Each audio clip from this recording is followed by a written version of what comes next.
Shalom everyone! Kumusta muli ang bawat isa? Kumusta muli ang ating pagbabasa sa salita ng Panginoon? Ang pakikinig po natin sa salita ng Panginoon. I hope that we are growing sa pananampalataya at pagtitiwala po natin sa Panginoon, sa pakikinig po natin, sa pagbabasa po natin. I hope na mas nakikilala po natin ang Panginoong Hesus sa ating buhay. So muli, tayo po ay nagpapatuloy dito sa Book of John. At ang pag-uusapan po natin ngayon ay matatagpuan sa John chapter 1 verse 5. So, ang sabi niya dito sa Tagalog is, nagliliwanag sa kadiliman ang ilaw at hindi ito nagapi kailanman ng kadiliman. So, napakaganda ng salita ng Panginoon na ang salita ng Panginoon ay yang Panginoon. So napag-aralan po natin muli last week yung salita ng Panginoon na ang Panginoong Hesukristo ay Panginoon.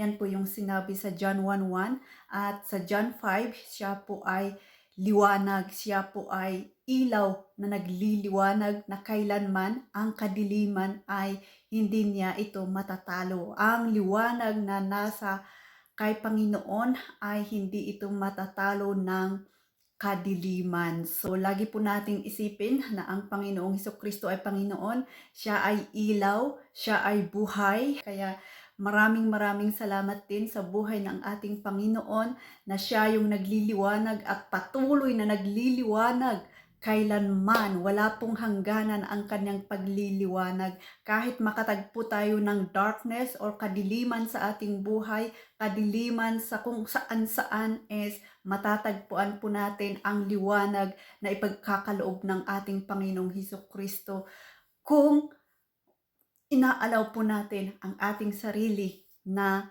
magliwanag ang Panginoong sa ating buhay. Amen? Ang Panginoong Hesukristo ay siya yung liwanag sa buong mundo at sa simula pa lang ay siya yung liwanag. Diba ang sabi ng Panginoon doon sa Genesis 1:3, sabi nga magkaroon ng liwanag at nagkaroon nga. So ang Panginoon ay liwanag. So una pa lang ay nandoon na. So marami pong magpapatunay na ang Panginoong Hesukristo ay nandoon na sa una pa lang. Hindi pa ipinapanganak yung mga tao noon, yung mga prophet noon sa Genesis, ay nandoon na ang ating Panginoong Hesukristo na nagliliwanag noong nag-create pa ang heaven and earth, na nandoon na siya, di ba? So I hope na malinaw po sa atin yon, na wag po nating isipin na siya po ay tao lamang. But He is there noon pa man, noong unang-una na hindi pa tayo, walang nalikha dito sa mundong ito, because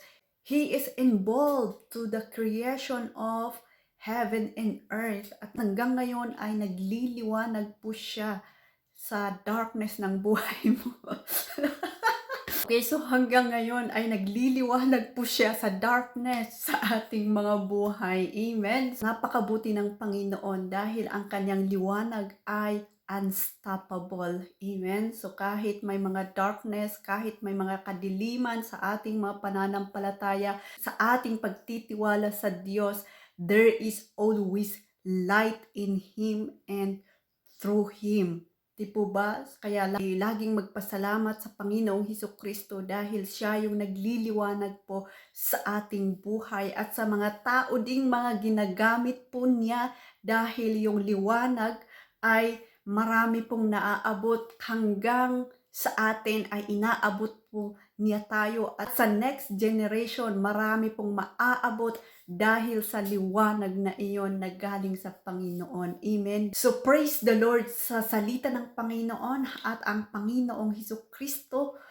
ay siya yung nagliliwanag po sa atin. Siya yung nagliliwanag sa kadiliman. At hanggang ngayon nararanasan po natin yung liwanag na ipinagkaloob niya po sa atin. Kaya maraming salamat din sa buhay ni Martin Luther na siyang ginamit din niya para magpatuloy yung gospel na ang kaligtasan ay hindi binibenta. Dahil yung darkness ng church noon ay nagbibenta po sila ng kaligtasan. Pero itong si Martin Luther, ginamit ng Panginoon na hindi po ito yung nasa Bible. Let's go back to the authority of Bible na by faith, we will be saved. Hindi po binebenta ang kaligtasan. So nag-stand po siya sa truth, kaya hanggang ngayon ang gospel ay nagliliwanag po sa ating buhay na pinapahiwatig sa salita ng Panginoon that Jesus is the light and He is the light into that darkness.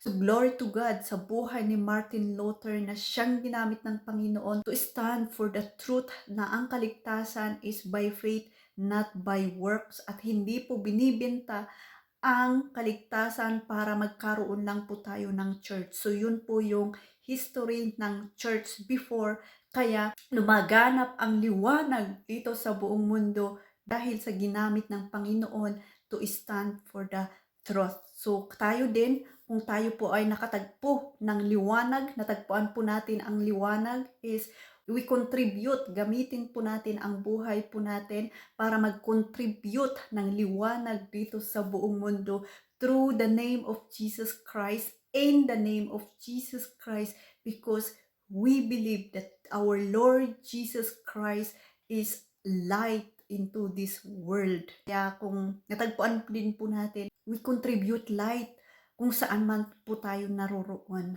Amen?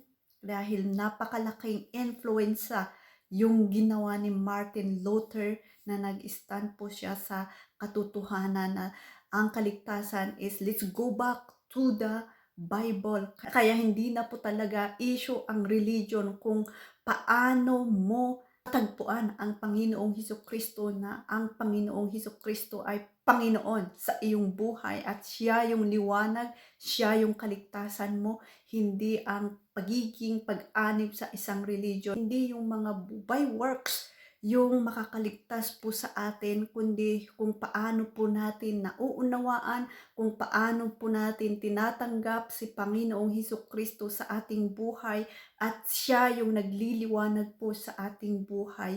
Yun po yung issue ng kaligtasan po natin. Hindi po yung ginagawa po natin, but by faith that Jesus is Lord, Jesus is our Savior, Jesus is our light, our hope. In that, matatagpuan po natin yung kaligtasan. Talagang by step, nararanasan po natin yung transformation. Kasi kahit alam mo na ang Panginoong Hesukristo ay Diyos, pero wala namang transformation ang nangyayari po sa ating buhay, ay wala rin. Kaya makikita pa rin na ang kaligtasan ay natatransform po tayo, may nababago po sa ating buhay. Amen? Kaya paulit-ulit na ang religion ay hindi po issue dito, kundi yung paano po natin tatanggapin ang Panginoong Hesukristo sa ating buhay. Kaya talagang natagpuan mo ang totoong Panginoong Hesus, may mangyayari at mangyayari sa iyong buhay.